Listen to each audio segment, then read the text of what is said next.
Kaya na. Pilang kilo hatag ngalanin niya? Ha? 200 mo siguro. Wala. 26, 5,000 po kapin. Dinhi sa malayong bukid. Nga mong gilitsunan. Hi! Sa bukid sa Shayan City. Pila ka minutes ni Ging? 1 and 26. Okay na ni, 1 and 30 seconds.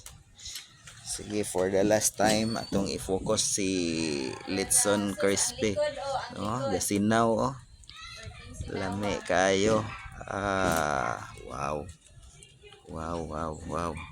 Ug ang Galitson nga import gikan sa Japan.